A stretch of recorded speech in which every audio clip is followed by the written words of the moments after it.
Hey everybody, this is Josh Rhodes. Welcome again to another edition of the Retro Monster Truck Review. We're going to travel all the way back to 1988 for an event in Toledo, Ohio at Toledo Speedway. Thank you guys so much for the subscriptions on YouTube, as well as commenting and liking our videos when we get them posted. Also, thank you guys so much for the follows on Spotify and, of course, the Apple 5-star reviews. They mean a lot to us over here at the Retro Monster Truck Review.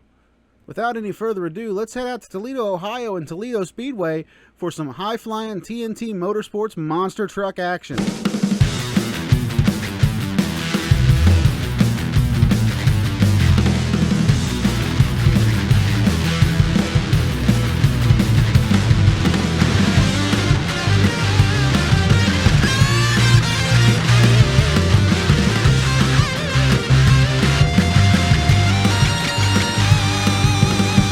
Time once again for another edition of the Retro Monster Truck Review. This week we've got TNT Motorsports at Toledo Speedway, July 2nd and 3rd, 1988. And Matt, this is one of the more unique TNT events that summer.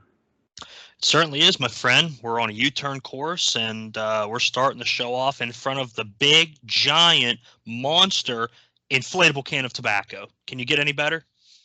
No, actually, I can't think of anything that could be better other than the giant inflatable tire and the Penda gears. They are iconic for sure. That is true. Speedway Info here. This track was actually built in 1960 as a dirt track, and it was paved in 1964 to a half-mile racetrack. They still have competition today. It's got 12 to 13 degrees of banking, and honestly, when I looked at it, it kind of reminded me of like a mini New Hampshire Motor Speedway. Yeah, it's got a little more banking than New Hampshire. I'm going to kind of put it on par with like Mansfield, Ohio, on the other side of the state. Kind of a little bit higher speed, higher bank track, and they put on some good action up there in Toledo. We're close to the Motor City of Detroit. A lot of big automotive culture in that part of the country. The interesting thing about this, too, is NASCAR owns some of their speedways. Well, the ARCA Menard Series president is actually a co-owner with a guy named Roy Mott of this speedway, and ARCA races here every year. ARCA and USAC races are held here every year, actually, as well as a weekly touring racing series as well. Yeah, and ARCA now, I think, is part of NASCAR too. So an interesting relationship there, and cool to see that ARCA kind of had their own involvement, or at least the ownership of ARCA did, with some speedways. Yep, and one little tidbit I thought here, it was kind of funny about this speedway. The world record lap here, 15.8 seconds around a 12 to 13 degree bank track, half mile. Man, that is getting around there. Justin Laughlin set that record in 2008 and hasn't been touched since. That's moving. Do you know what kind of car that was? I do not, actually. It's just that's what was listed on their website as what car. I would assume it was an ARCA car. That's moving pretty fast. You're almost in the super modified times at that point. That guy, Justin Laughlin, was moving around that track. Yeah, he certainly was. We go into our truck lineup here for this Power Track episode. Obviously, we've got Richard Leake and Army Armstrong on commentary. Our truck lineup, though, Bigfoot 4, Rich Hoosier, Wild Hair, Bob Breen, King Crunch, Scott Stevens, Carolina Crusher, Gary Porter, Casper with Dale Harris behind the wheel, USA 1 and Rod Litzow, Mad Dog and John Breen, Leadfoot, Ron Dennis, No Problem with John Moore, Starvin, Marvin Smith and Stomper, and Just Showing Off and Pablo Huffaker. A strong lineup, and this is kind of the vehicles that we're seeing a lot here on the 88 TNT series, and this is kind of actually fairly early in terms of the shows that they filmed. So we're here at the beginning of July, and they've only filmed a few, maybe 3 or 4 episodes before this, so they're starting to really get their feet under them for the production and getting the kind of vehicles that they having at each of these events sorted out, and they're starting to get some consistency in the lineups on television as well. We're seeing the same people every week, at least a good portion of the field. And that helps identify the TNT brand as well. If you got the same people in the field every week, then they understand, hey, this is a points race, this is a points series that we have going on here. Yeah, it is. And like you said, we've got Army here and Richard Leake, and NASCAR makes my dick trickle, and monster trucks make my dick leak. I don't even know what to say to that as we scroll on. We got, of course, an outdoor track here, a U-shaped track. It's a little interesting, though. It's almost like a staggered start on the front and back straightaways here. A little bit reminiscent of the World Finals in Vegas with the staggered start that they had there. But here, they don't have much of a straightaway before they start heading into the corner. It's a really short straightaway, and it almost kind of bows in a little bit as they head into what would be turns 3 and 4 of the infield paved track here at the Toledo Speedway. So it's an interesting track, and as we see here throughout the races, I think we're going to see a little bit of disparity in the lanes. Oh yeah, we're definitely going to be seeing that. Army Armstrong even points that out in the commentary of this as well. The Motown Monsters have a tremendous challenge this evening, Richard. The U-shaped track is exactly what the name implies. One vehicle will start away from the spectators, the other one close to the spectators. They will make an approach and a turn. The question is, which turn are you going to make, a left turn or a right turn? That's why qualifying is so important this evening. Most drivers want to make that left turn or turn in the direction that they set on the vehicle so they can see. That'll present a unique problem. So there's going to be a good lane and a bad lane, but one thing we never have is bad competition. Second part of this track, they're jumping a set of 7 cars and then a set of 9 cars to finish upon. The finish line is between cars 6 and 7 on the final stack. It's to me, it's really interesting. They've got that many cars sitting in this infield for this track. I mean, to me, there's going to be a lot of slipping and sliding on top of those cars, as well as through that slippery no man's land that you can clearly see is a ton of water in between the 2 car stats. Yeah, we're here in the summer, and I'm assuming they had to have some rain at some point in the days preceding this event. Infield's a little slick and muddy, and as we said, they're kind of getting their feet under them in terms of how they're setting these tracks up and what the good balance is. There's a lot of iron out there in the infield of Toledo Speedway, and the trucks are going to be spending a lot of time up on top of the cars. It'll make for some good racing. That they are. Remember, too, this is 1988. These trucks aren't exactly skying over these cars, so there's going to be a lot of tires riding across cars, and it's probably going to cause a few little slip-ups along the way, wouldn't you think? Oh, for sure. And as we get throughout the rest of the season, I'm not sure if they were doing this yet, but TNT would develop methods for keeping the cars in good shape throughout the weekend over multiple shows. You know, just a few months prior, some of the first outdoor events they did, they were actually, piling dirt on tops of the cars after the first show to kind of smooth out the track a little bit. That ended up not working out so well because then the guys didn't have the suspension of the cars to work with, kind of help them get across the track. So what TNT ends up doing is they kind of stack hay bales in the driver's compartment of the cars, and then they would put tires and other material into the trunks and under the hood if they had to kind of get the cars to a level spot, and it made them a lot more consistent. I'm not sure if they were doing that at this part of the season yet, but I know by the end of the 88 season, they had that kind of stuff figured out. Yeah, I don't know if they were doing that here either. It'd be interesting to know if anybody happened to work in TNT in 1988. I'm looking at you, Rich Schaefer. Send us a message and let us know. Were you guys doing that around this time, or was it still kind of a new thing that you guys were still adding to as you were going on throughout the series? Our favorites, though, according to our broadcast team, USA 1 and Bigfoot, obviously. One that jumped out at me, though, is they say Casper is a favorite and due for a win, according to Army Armstrong. And then, of course, the Breen Boys. But Casper jumping out there is one, and I'm like, really? Why? I don't know why they would have picked it as a favorite, but obviously it is a fan favorite, so I can understand throwing it in there. The top dogs are all here. USA 1, Bigfoot, and we can't forget Casper. Casper's up from Mississippi. Dale Harris is due for a win. Everybody's keeping an eye on him. There's a couple other fellas that I'm looking out for tonight, the Breen Boys. They come sneaking out of the state of Missouri with 2 awfully strong Chevrolet trucks. The Mad Dog Chevrolet of John Breen. Bob Breen comes out sparing with a new chassis, a stock Chevrolet engine located at the back of the driver. We're going to be watching him, Richard. And we're going to be watching first-round competition in just a moment from Toledo, Ohio. Casper really did a good job at all these TNT shows they went to. Always seemed to get the crowd riled up. Anytime that Dennis Anderson wasn't there with the Gravedigger, it seems like Casper was the wildest truck on the track. Yeah, I agree with you. To me, though, you look at that truck, it's just as tall as it is. I don't know if I would consider it a favorite to win, but certainly a fan favorite just from sheer size value. Yeah, fan favorite, wild man out there on the track. And we'll see here, some of these races, he's not exactly a slouch on the track either. We come back from commercial here. We see USA 1 on the track. Last truck to qualify according to the graphic. And then as it's qualifying here, we see it making that right-hand turn into the infield. And then we run down our pairings for round number 1. And it's a stacked round number 1, honestly. Bigfoot 4 and Wild Hair, the stock appearing Wild Hair machine, the R&D vehicle of the Breen Boys Racing Toys stable, as they make it clear. Then we've got King Crunch taking on Stomper 2. Carolina Crusher and Leadfoot, Mad Dog, and No Problem. And rounding out our round number 1 is USA 1 and Casper. That, to me, I circle that one on the calendar right there as one that's going to be one to watch. There's a lot of good matchups in this round number 1, and I've got my eye on the Carolina Crusher Leadfoot. You know, the guy from Arizona may surprise up and bite somebody. You know, the Leadfoot El Camino, always kind of known for losing its wheels on TV, but Ron Dennis pushes that truck hard whenever he can, so I've got my eye on that one myself. Exactly. One truck we didn't mention right there, though, just showing off, and Pablo Huffaker. We cut to a replay of Pablo's qualifying run, and man, what a run from Pablo here. He goes bouncing really hard. He kind of noses in on the first set of cars, and as he comes through the no man's land, he's still bouncing into the next set of cars. You can see the right front tire actually sitting way off camber as he comes off the cars, and then as he backs up, you see a left rear lower suspension arm just hanging off the truck as well. Earlier this afternoon, Huffaker did take a qualifying shot. Something really tore up on the vehicle. The suspension went away on him. The crowd here was sitting patiently as he came into the staging lanes, Richard, ready for this shot.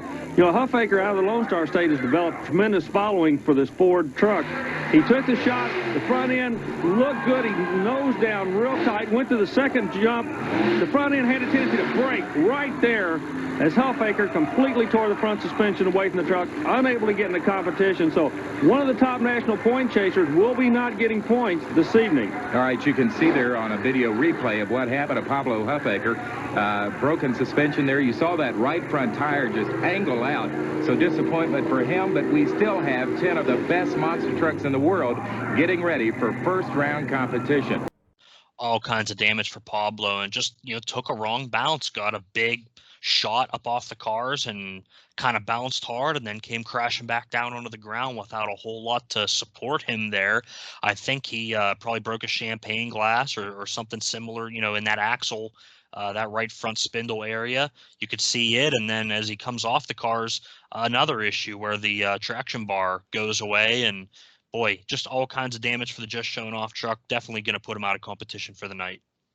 Not just for the night, the entire weekend. That's the last you see of Pablo Huffaker out here, which is a shame because I believe at this point, Pablo is actually third in TNT point standings with just showing off. Yeah, Pablo was running hard all season, and he was really doing good up to this point. And the damage here in Toledo, just too much to get fixed on site. Our round 1, race 1 here. Bigfoot 4 and Wild Hair. Bigfoot 4 currently leads your national points championship, and he's going to go to the right lane. And then we got Wild Hair over in left lane. Honestly, kind of a little bit of a mismatch here. But one thing to point out, this is probably Bigfoot 4's most intimidating look at this point in its lifespan. Those gray wheels, that chrome planetary cover, just helps accentuate that blue paint job. And, of course, the dual carb sticking out of the hood. Just iconic look for Bigfoot.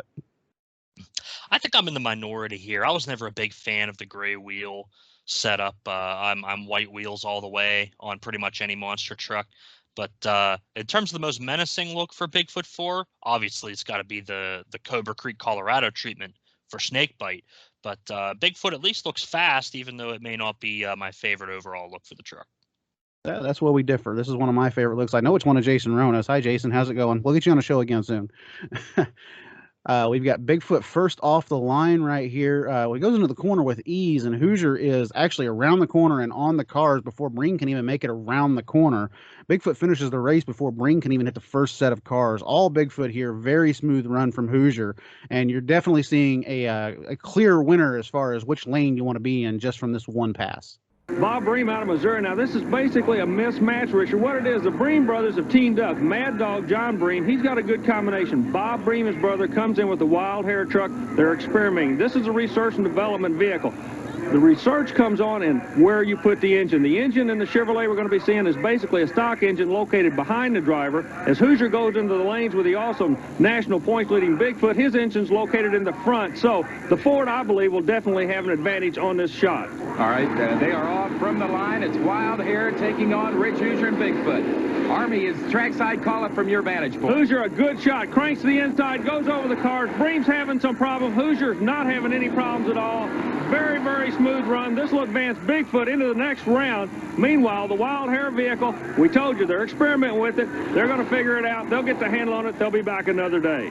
Yeah, this one isn't even close. And you go in and you look and you see how wide, Wild Hair goes, it looks like that Bob maybe hit the steering in the wrong direction initially, and that really put him way out by the wall. And like you said, Bigfoot's already to the set of cars before Bob starts getting the truck remotely turned around.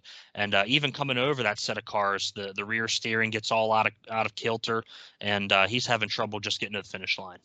Yeah, he's rocking and rolling all over the place down that straightaway. His Bigfoot's just kind of sitting off in the corner waiting to go back to the pits as Bob finishes his run right here.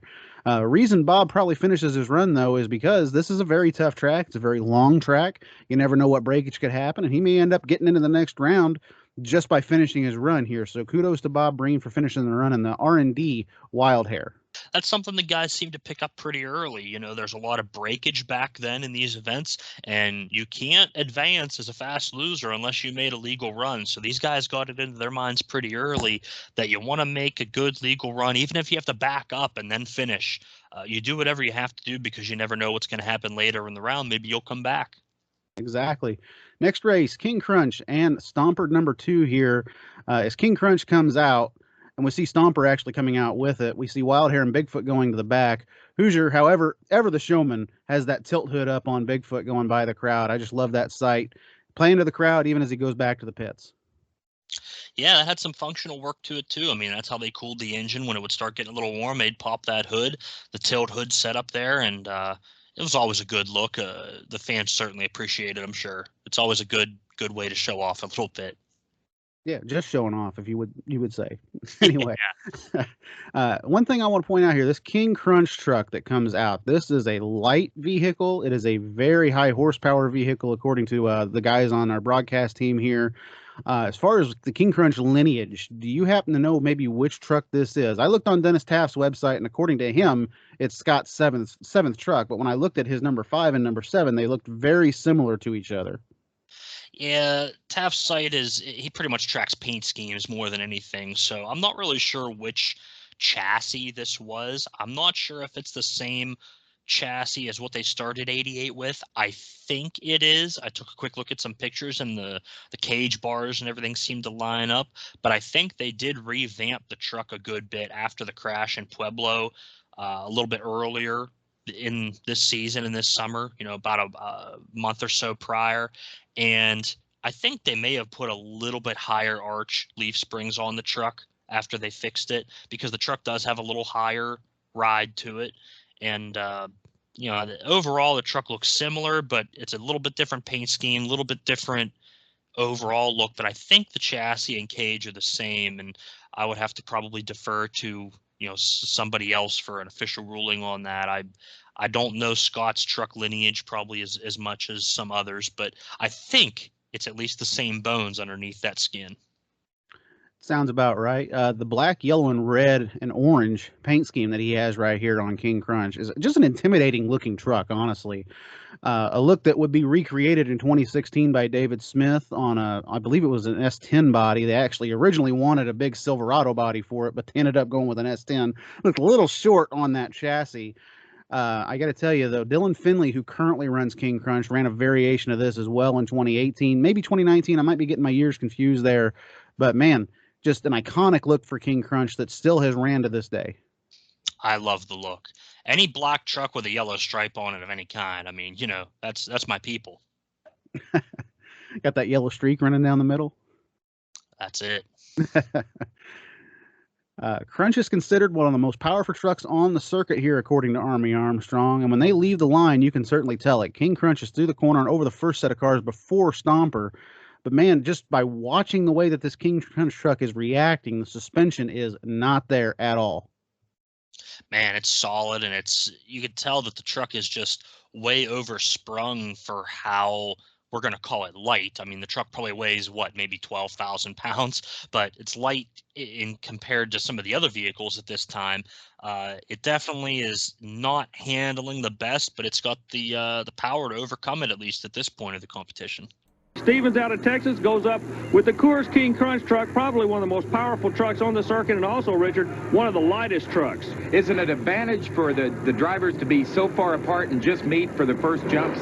The driver said that they're not really aware of it. What they're concentrating on is making a turn. You notice how the Stomper 2 goes around, but already the Coors King Crunch is lined up, goes over for the first jump. The Texan looks like he's going to advance. Meanwhile, Stomper's not giving up. He's trying to come back, but I believe the Lone Star State will go to the next round, Richard. Well, the Chevrolet Stomper machine doesn't quite have enough today. Scott Stevens and King Crunch, the winner. He will advance in the competition. As a matter of fact, he will face the winner, the Carolina Crusher Leadfoot machine. We're going to go trackside in just a moment with Army as he's got the winner, Scott Stevens. Scott Stevens all the way up the Lone Star State.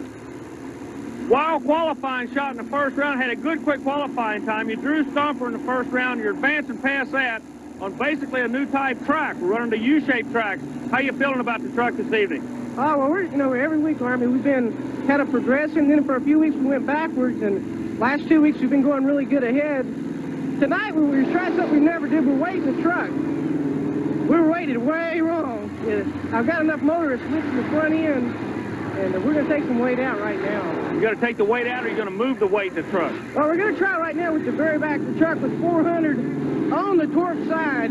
So we're going to start going forward a little bit through each round. And hopefully by the end of the night, we'll have it figured out and we'll be right for tomorrow night. Well, Scott Stevens out from Texas, he had a new idea. That's to build a lighter truck. It worked. Now he's got to figure out some way to add the weight. Not only ways to add it, but where are you going to put the weight? And this is where you can kind of see the really big disparaging in the lanes here, because Stomper is considered one of the top trucks on the circuit at this time. And King Crunch really, honestly, just kind of blows him away right here. Crunch gets a lot of air over that second set of cars. And what's interesting to me is after King Crunch wins and we go to the interview, he talks about how he's actually moving weight around in the truck. Yeah, I found that interesting. He said I think they put all the weight in the back, and they're gonna take it out or move it around or do something with it here because I guess Scott's not happy with the way the truck's handling. I can't blame him. The thing had to have been shaking him all around like crazy inside of that cockpit. Yeah, I mean, he's rocking and rolling all over the place in this truck. And what's weird to me is he says he's got all the weight in the back, yet when he hits those cars, that second set of cars, he noses in pretty good on that pass. To me, I would say you'd want to keep the weight in the back to prevent that. Well, it's the old adage of where do you put dead weight, and it's not just a matter of where you put the weight. It also matters of how you're hitting the ramps. And the way, if you look at how Scott hits the ramps here, he's kind of bouncing into the face of the ramp. And when you bounce in that way, it's always going to throw you over. Yeah, I see your point right there. We move into the next round here, which is Leadfoot and Carolina Crusher 1. This is the run the bracket race here that you kind of circled on the calendar here.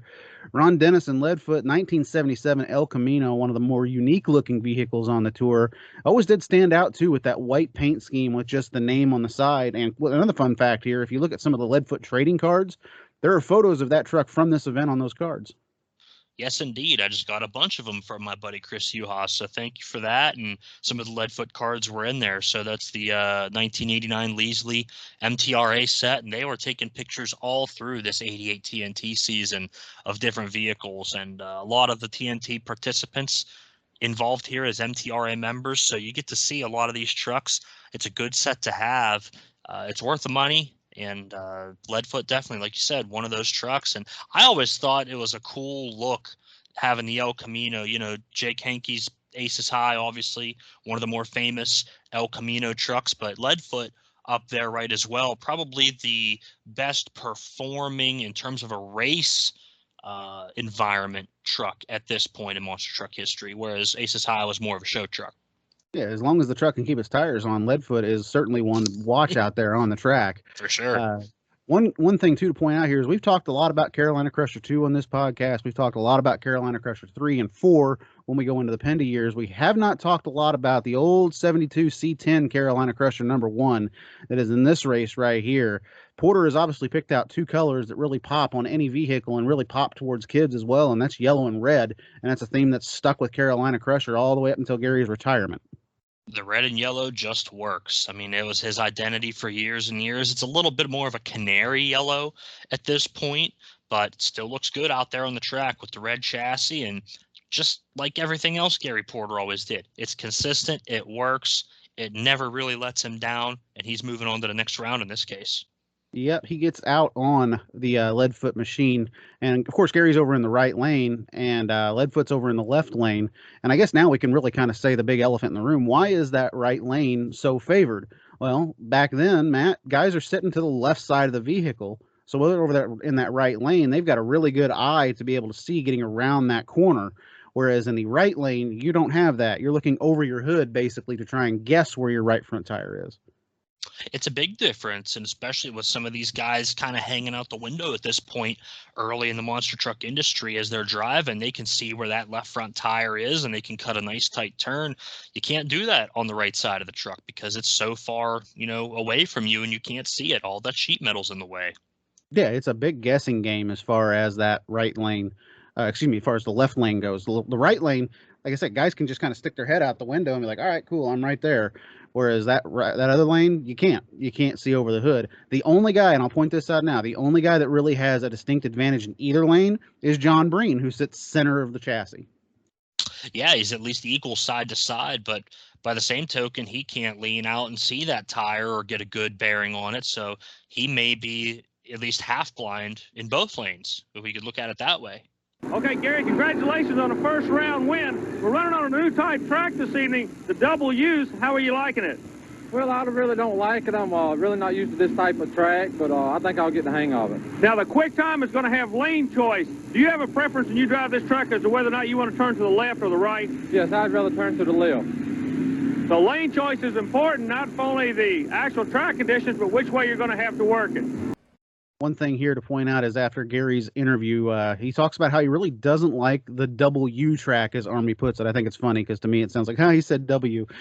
But the W track right here, he doesn't really like it.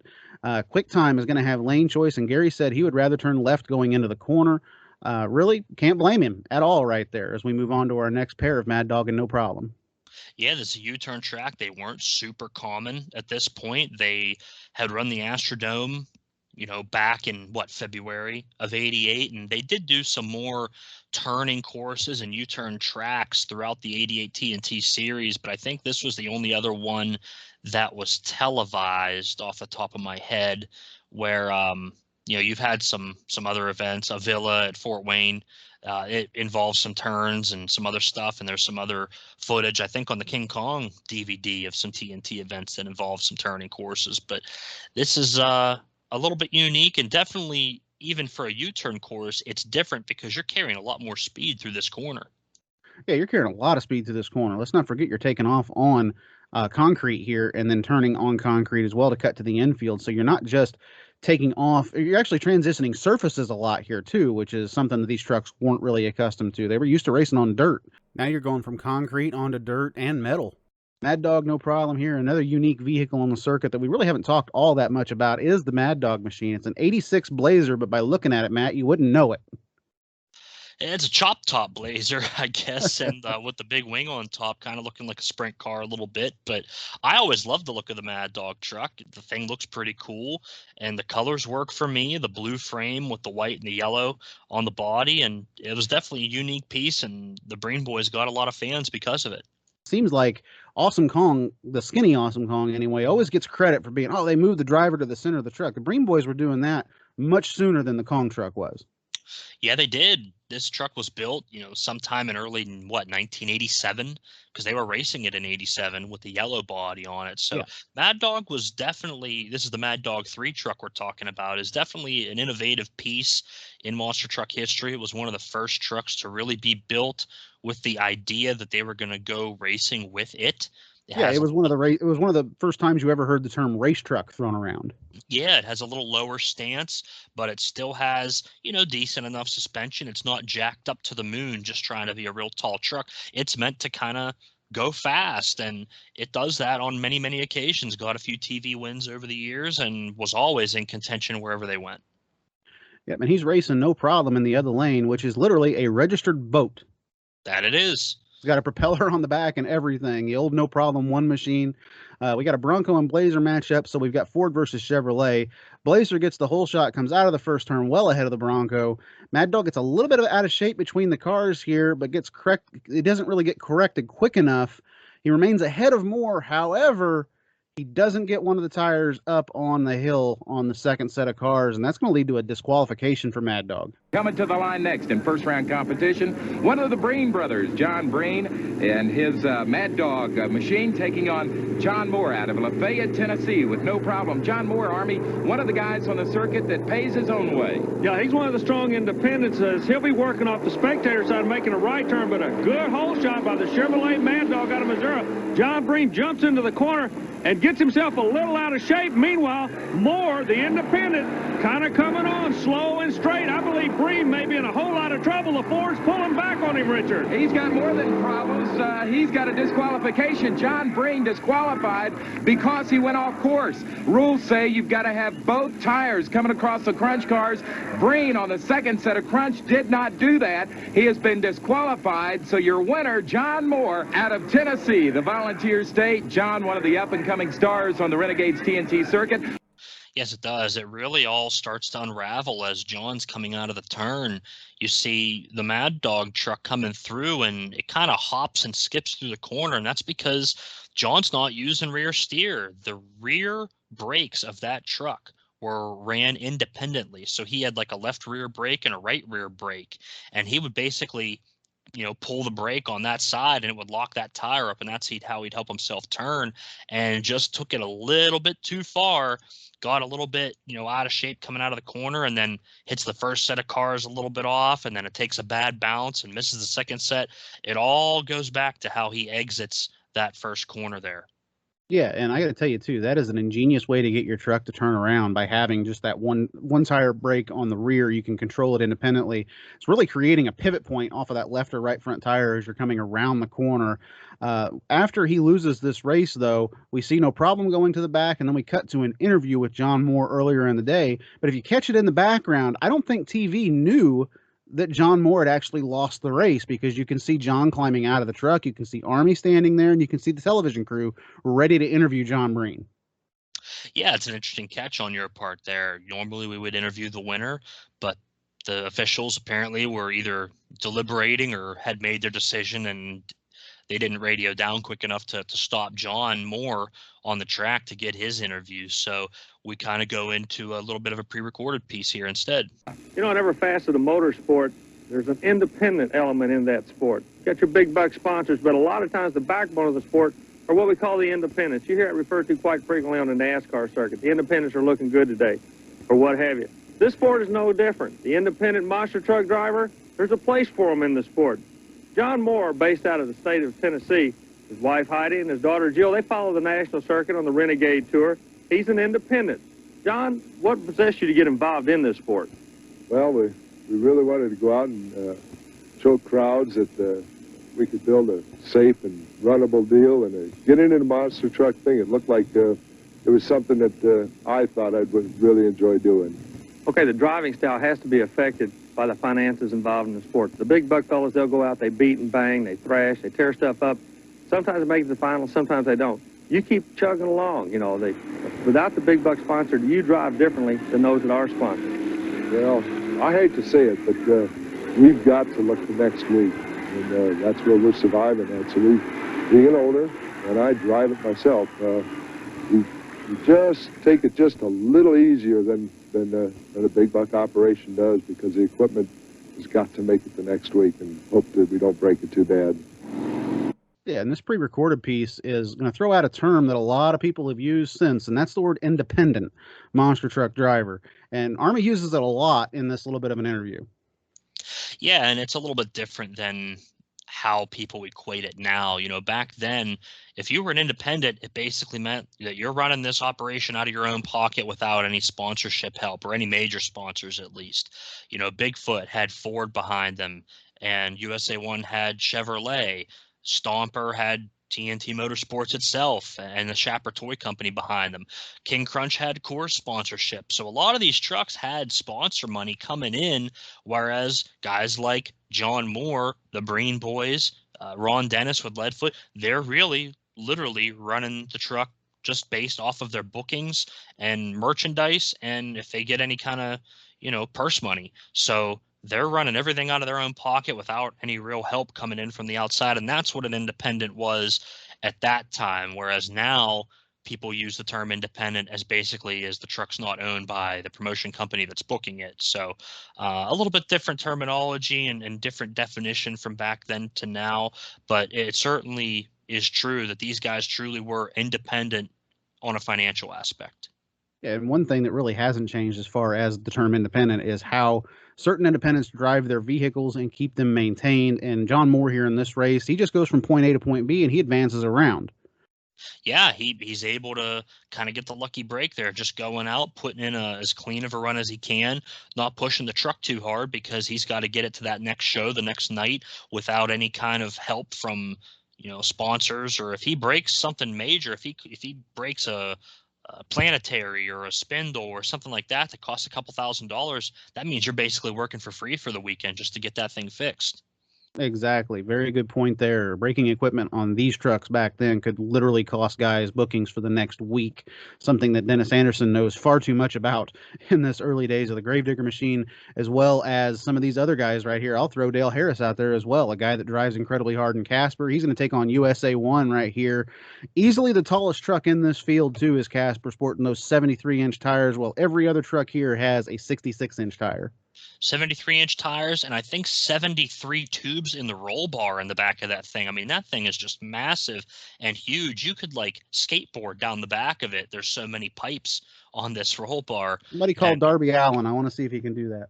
Yeah, I mean, the thing is just crazy, but hey, the truck moves good. He's got a good gear in it for those tall tires, and we go into the corner, and Casper's ahead of the big USA 1 truck. And that is astonishingly a surprise to me. USA 1 billed as one of the best race trucks at the time on this circuit. And going into this corner, Casper, who has the right lane, is ahead of the truck that is currently second in the national point standings right here. Man, the little Casper machine, as Richard Leake calls it, he's got a really good run going right here. But the horsepower comes into play in no man's land, and that's where the USA 1 machine takes the win. Well, despite being an independent, I can say from right here, John Moore gives it his all each and every week.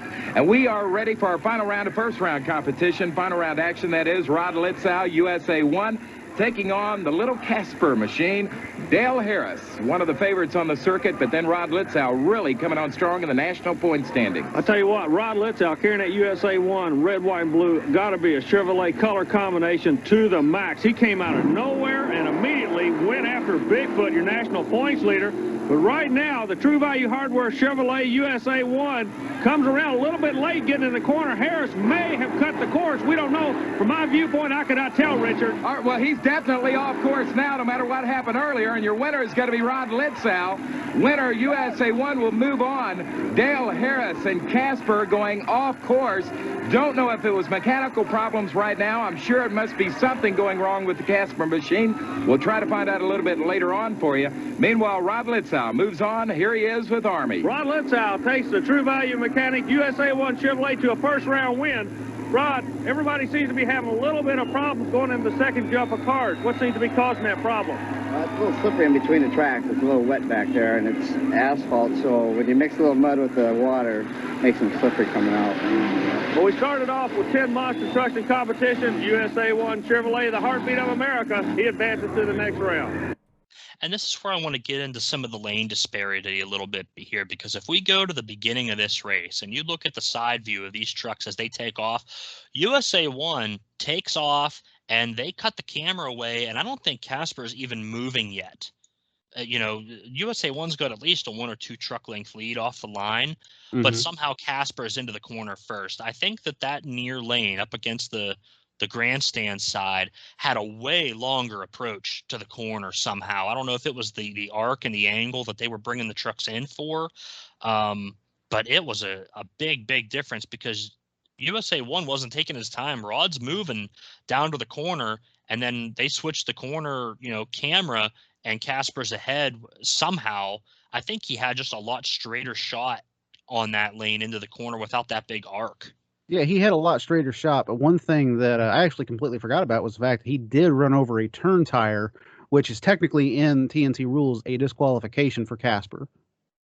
Yeah, he does hit the tire, and it doesn't end up really mattering much anyway because he kind of misses that second set of cars. And Rod, not having a great run through the cars himself, kind of gets a little bit lucky that Dale makes that mistake, because if they both would have had to pin it to the finish line, Casper was ahead coming off that first set of cars. Yeah, I mean, Dale Harris puts everything he's got right here into it, but just not enough to keep it straight on the track. Had he kept it straight, it was going to be close coming to the line. I got to tell you, though, that would have been one heck of an upset for Dale Harris if he could have got around Rod Litzau right here. And a big help for Bigfoot in points. In both, yeah, both of those things are definitely true. Dale Harris is trying to work himself up in the points, and it would have helped Bigfoot out as well as the points leader. You know, the second place truck going out a little bit early would have certainly helped their efforts. And hey, you know, in hindsight, maybe that's the championship right there. It could have been with the way that TNT decided the points championship in 1988. Rod gets his little victory interview right here, and this is where we kind of learn that the track is a little bit slippery between the cars, and it's a little bit wet. If you couldn't see it in the video beforehand, you're certainly going to notice it now when a guy like Rod Litzau is pointing it out. Yeah, and especially with a truck that doesn't have planetaries and you get the wheel spin going pretty quick, I'm sure that Rod could probably feel that a little bit better than some of the other drivers, because all that power is going right to the wheels without as much reduction in between. Round number 2 is going to start off right here with a matchup that they would have probably hyped up a lot more a year prior to this, and that's Bigfoot and Stomper. Back in '87, there were a lot of races where they considered Stomper the #1 Chevrolet truck in the country, taking on the #1 Ford truck right here with Bigfoot. But they don't really mention that right here. They just say, hey, Stomper's a fast loser from round 1. He gets to come back, and his reward is the national points leader and #1 qualifier. Yeah, no good deed goes unpunished. You got to go up against the #1, points truck here. With Marvin and Stomper, he's running the Stomper 2 truck, which is his old Crimson Giant. It is, I would say, maybe just a hair outdated at this point. He's done some freshening up to it, but it's not the big monster horsepower machine like Stomper 1 was, that was doing so many of the pulling events with Bigfoot as kind of a head-to-head showdown for car crushing exhibitions. But I think, honestly, in terms of the points races, the Stomper 2 truck with Marvin was probably the better choice. It was a better handling truck, even though it didn't have as much horsepower. And what I like here is an interesting shot looking at Stomper as he's getting ready to stage. Look at all those chairs lined up in turn 1 of the Speedway. I don't know what that was for. If they had another event happening right after this monster truck show, like a concert or something in the infield, but I found that a little interesting. They have literally hundreds of chairs set up in rows in turn number 1. I didn't catch that when I was watching this back. I was more focused on the race itself, especially whenever you go into the corner right here with these 2 trucks. And Bigfoot is quicker than a hiccup out of that corner, and Stomper about mid-corner is like, well, I've lost, and just kind of shuts the truck down almost. Yeah, we see the 2 trucks leave pretty even off the line, and Stomper doesn't get a bad start, but we see again Bigfoot's got a huge lead as they approach the corner. So I think we've got a big difference in the way that the lanes are laid out here distance-wise, and Bigfoot just takes the easy win here. Kind of has to put it on cruise control and takes the easy win as Marvin gets in trouble between the cars. We are ready now for quarter-final round competition. First competitors to the line ought to be a dandy. Stomper 2 against Bigfoot. Rich Hoosier going up against Starvin Marvin Smith. Smith getting here because he was fast loser. First round competition. Army, we'll let you call the takeoff from trackside there. Hoosier, lane choice, picks a back stretch. He's going to be trying to dive into that corner. He'll be making a left-hand turn. Meanwhile, Marvin Smith comes out with the awesome Stomper 2 Chevrolet. Cranks right. Hoosier with the Ford, the first to go into the infield portion of the track. It looks like he might be advancing from my viewpoint. I can't tell. We're coming back to you, Richard. Easily advancing. Bigfoot, the Ford, outduels the Chevrolet this time. Rich Hoosier, your national points leader, moves on. Meanwhile, Starvin Marvin Smith is going to head home. There you see one of the fan favorites across America, Bigfoot, Rich Hoosier. And one thing to point out, too, here about Bigfoot is this truck is incredibly smooth over the first set of cars and over the second set of cars. And honestly, I think that's what's winning him races right here. Not the fact that he's getting out of the corner first, but the fact that it's bouncing so smooth between the cars. Hoosier has the lane down. He knows exactly where he needs to bounce to get through the track. It's got to give Rich a lot of confidence knowing that truck's going to bounce the way that he expects it to, and it allows him to drive the truck Not necessarily harder, but I'd say in a more consistent fashion, knowing that he doesn't have to push it super hard to try to make up time if he's already ahead at a certain part of the track. He knows the truck's going to do what he wants, and he doesn't have to put his foot through the floor as hard, at least at this point of the competition. Yep, very true. That's what made Rich Hoosier such a very consistent driver out there on the circuit, and that's probably why Bob Chandler put him in the point series.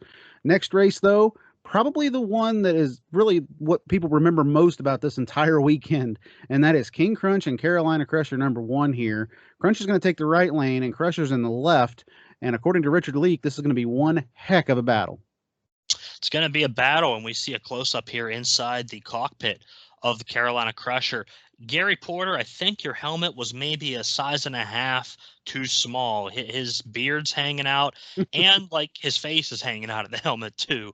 Not quite the right sizing on the motocross safety equipment there for Gary Porter. Well, you see the other lane too. We get a close up of Scott Stevens either a little bit later in this show or the next one. He almost looks like Dale Earnhardt in there with that open-faced helmet, the handlebar looking mustache, the big goggles on.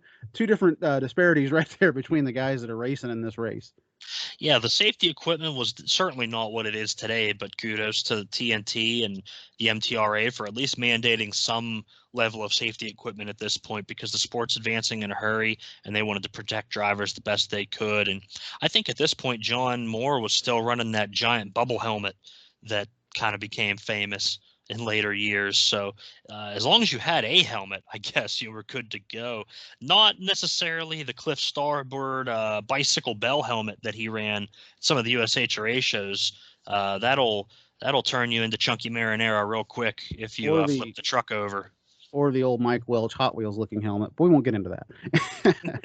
This race appears to be all King Crunch through the corner as Porter is entering the corner. Stevens is exiting it. Scott gets over the first set of cars quickly, but he pays for it. Crunch has a bad bounce off that last car. If you watch this race, he's coming over those cars. As soon as he gets that last car, he bounces very badly off that last car, and he has to correct that entire wet stretch of no man's land to try and stay ahead of Carolina Crusher right here.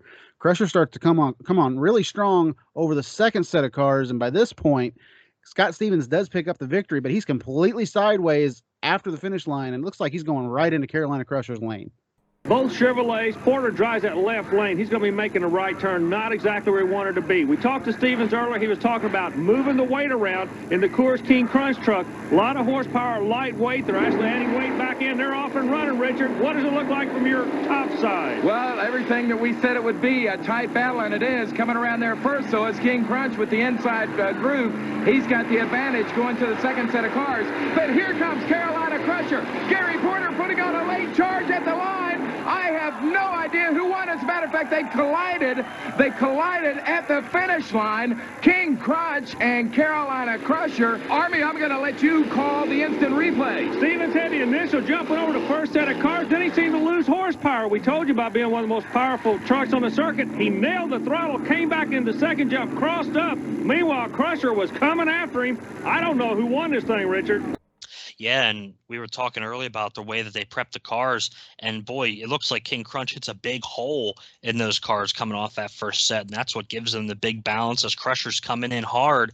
Crunch actually gets across the finish line about, a truck length ahead of Carolina Crusher still, and that's as King Crunch starts sliding sideways, and boy, they make hard contact. Yeah, they do. And Carolina Crusher, picture this. The old Carolina Crusher number 1, the tall Carolina Crusher number 1, getting hit really hard in the left rear tire and does a complete 360. Had the infield not been wet, this could have been much worse. Yeah, I mean, you could see the right rear of Crusher kind of almost de-beads itself a little bit. You see a puff of smoke come out of the right rear tire there. So he lost some air pressure, and man, could you imagine the shot that rear axle took? And the thing looks like it's ready to go again. Gary built that truck very tough. Yeah, it was an incredibly tough truck. And man, that right there proves just how tough Carolina Crusher 1 was back in the day right there. But the other lane, you're almost just as worried about what happened to King Crunch right there. It took a hard impact on the front of the truck as well. You don't really know what the damage could be between these two vehicles, but in the end of it, after the interview right here, which is an entertaining interview between Porter and Stevens, nobody knows who won the race until they cut away, and Richard Leak says, we have a word from the track. It was King Crunch. Well, we're going to have to wait till we get the official word from the track officials. The crowd anticipating the decision also. Let's go trackside with Army and both drivers. One out of the Tar Heel State, one out of Texas. These fellas just put on a super show. Gary, you and Scott, excuse me real quick, you and Scott Stevens just put on a super shot out there. What exactly happened right at that finish line?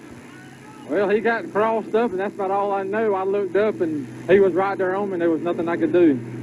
What happened over there, Scott?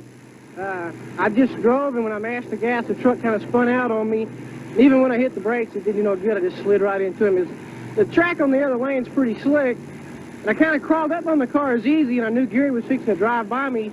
So when I mashed the gas pretty hard, it just spun me around kind of on top of the cars, and I hated it if I went right in his lane. I'm going to ask you a question the announcer doesn't know. Who won that race, do you know? I don't know, it was close. All right, two strong competitors, both of them driving these awesome Chevrolets in Toledo, Ohio. We'll be back with the winner a little bit later in competition. Well, Army, we can announce the winner. It came from trackside. It is Scott Stevens and King Crunch. Yeah, King Crunch does get the win here, and it's got to be the race of the night so far. There's a lot of excitement here. We get to see Gary and Scott kind of here in a dual interview, which is kind of cool. Normally, they'd only interview the winner. So it's definitely an exciting moment in the event. I can't believe that these trucks didn't take any significant damage, but they both drive off in good shape. Yeah, they drive off in good shape. And the one thing to point out, too, the crowd was really into that as well. Up to that point, let's be honest, the racing here has all been all that right lane, and all they've really seen is byruns out of it. And here they finally get a really good race, and the crowd reacts very well. You hear a lot of screams out there. It's the race of the night, as we'll say again. I mean, Army's kind of playing it up a little bit, too, for the crowd at home, and it's just really going to set the stage for the rest of the night of racing as the compete level starts to go up here in Toledo.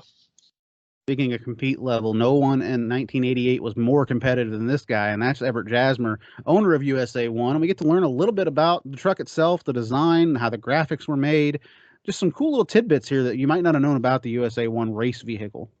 Earlier today, we spent some time with the owner of the USA 1 machine, Everett Jasmer, and here's some of that interview with Army. Everett Jasmer is the owner of the beautiful USA 1 Chevrolet that runs on a Renegade Monster Truck Tour. A lot of innovations are taking place in this fast-moving motorsport. Engine location, chassis, the horsepower, looks, a very important part of it, and this has to be one of the most appealing vehicles on the tour. Everett, why did you go to so much time and trouble on the appearance of this vehicle? Well, when you spend this much money on a vehicle, you want it to look well personally, but most of all, it has to look well for the fans and for the sponsors. So you want a vehicle that looks its very best at all times.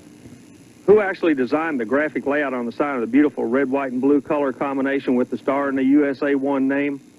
Well, it's something that we changed over a period of time. We had a lot of designs, passed by us, and we wanted to go with something real sharp and modern looking. We come up with a modern USA 1 logo with the traditional flag in the background.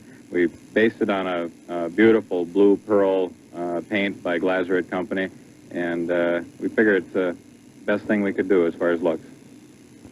So for the fan who buys a ticket on a Renegade Tour, if you like the Chevrolet, you're going to love the USA 1. He's not only a looker, he's a runner. Yeah, this is the race truck. I mean, a lot of people forget that this truck was state-of-the-art at the time when it was built. It was built to be a little lighter weight and obviously a lot faster and having better suspension.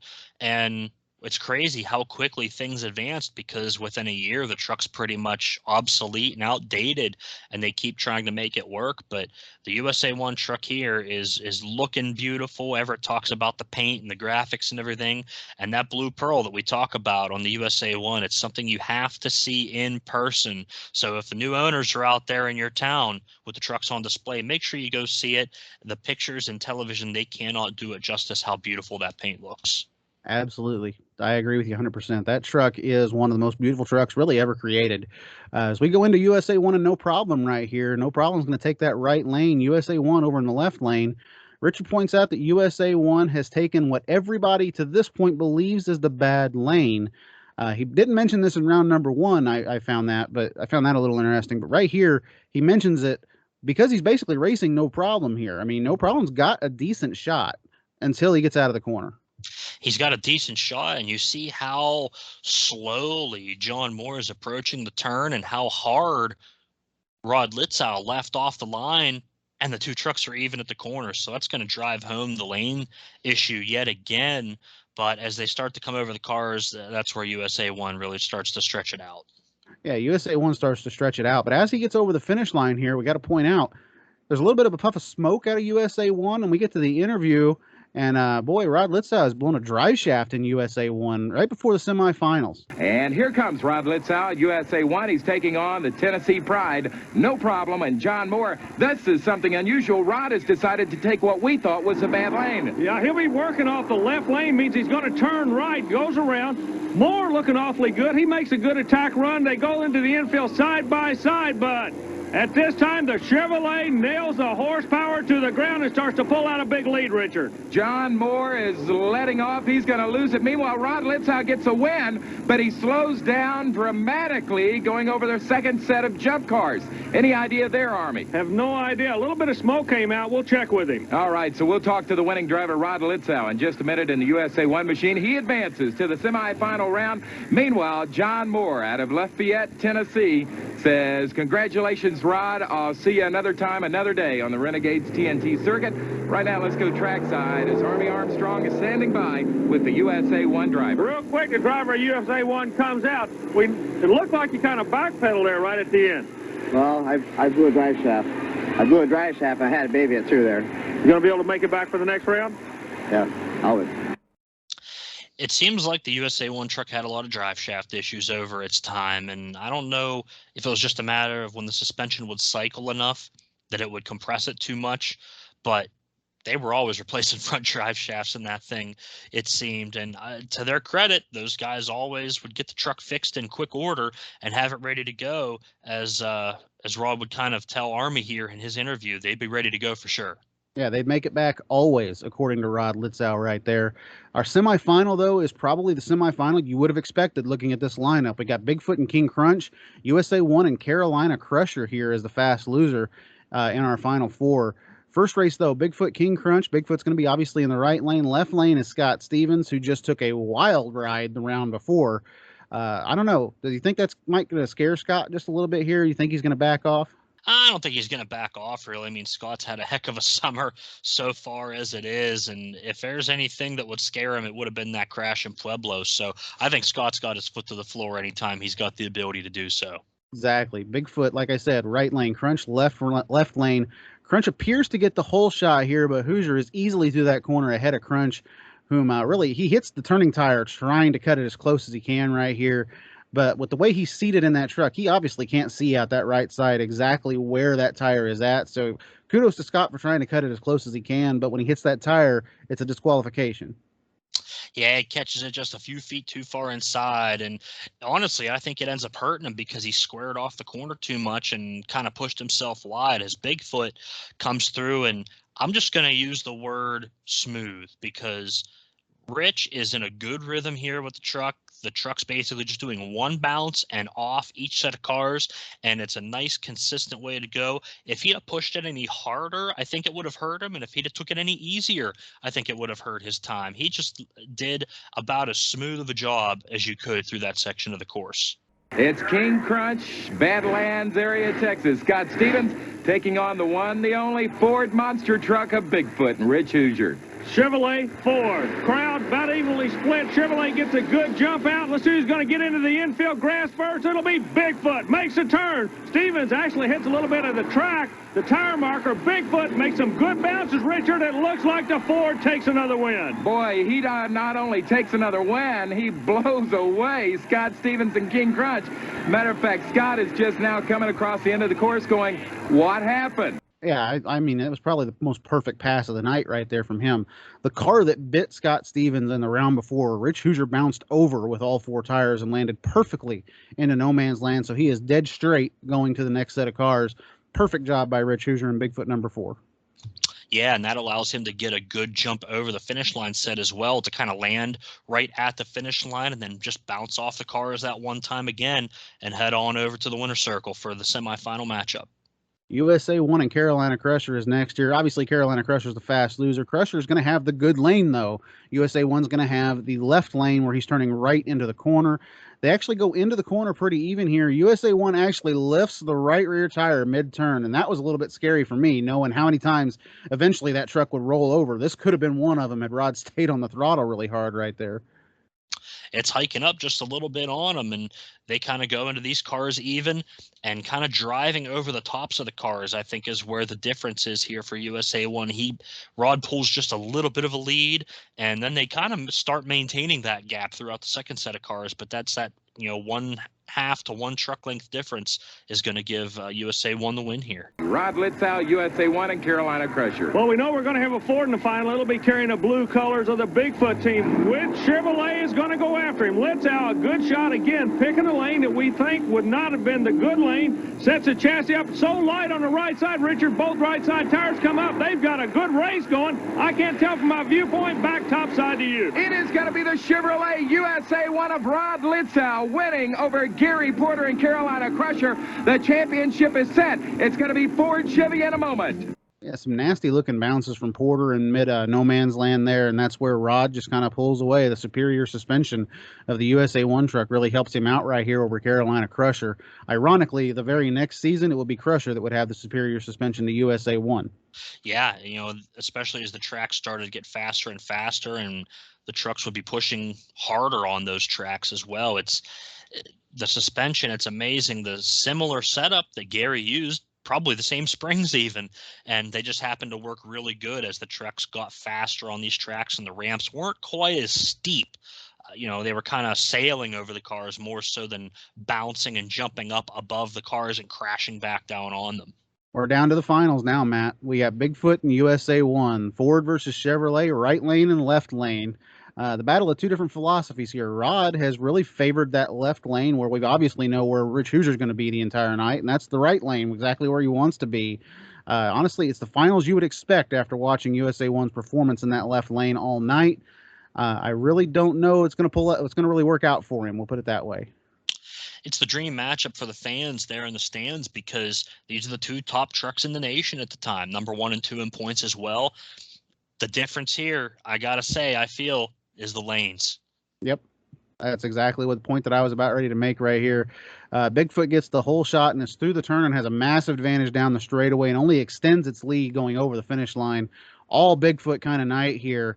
I do love that we get this head-on shot of Bigfoot and USA 1 coming at us, coming to the finish line. Rod's not too terribly far behind him, but boy, coming out of that corner on that night, racing Bigfoot when he's got that lane, I just don't think there was anybody that was going to touch Rich. Now comes out with the USA 1 Chevrolet, a couple of weeks late getting on the tour, but he is flat closing in on the Ford. A True Value Chevrolet, he'll be making a right turn. Ford will be making a left turn. They're taking their shot. They're off and running for the final. Richard, we're coming back up topside to you. Bigfoot hits a turn first and hits the first set of crunch cars. He goes by. It looks like it's going to be an easy win for Bigfoot and Rich Hoosier. He has nailed the championship one more time here in Toledo, Ohio, with a big win over Rod Litzow's USA 1 Chevrolet. No, not in that right lane. And another perfectly smooth run for Rich Hoosier and Bigfoot. And, Rod Litzow had a good run as well. It's just, I think that lane difference is way too much to overcome when you have two evenly matched trucks. And on this night, it's Bigfoot going to extend that points lead just a little bit here on the Renegade Tour. Well, Rich Hoosier doing what he's done so many times this year, driving Bob Chandler's awesome Ford. Rich, congratulations on a super win. Thanks, Army. It was tough out there this evening. Run against these guys. Everybody's just getting so much better every time we run. Okay, it's getting tough. Well, we were talking earlier, qualifying and everything, lane choice is so important. All night long, you came out where you were making left turns. Is that to your advantage? To me it is, because I can see how close I can get to our boundary lines, which makes me be able to take a turn as tight as I can. Being on the opposite side, you almost have to guess unless you're real used to your truck and know how far you can go. Yep, and we'll have the audio right here of the interview, but one thing to point out, the cream always rises to the top, and right here at the end is when Hoosier really finally points out that, hey, I can see the boundary lines a lot clearer on that side of the track.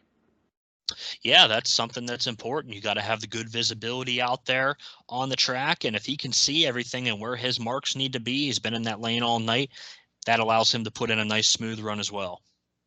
Very true. Richard Leak ends the show, and can you guess what he says to end the show, Matt? He says, "I'm Dick Leak. We'll see you next week." Nope. He says, ladies No? and gentlemen, this has been the Retro Monster Truck Review, and we'll see you again on the tracks across America. I'm sticking with the Dick Leak train, though.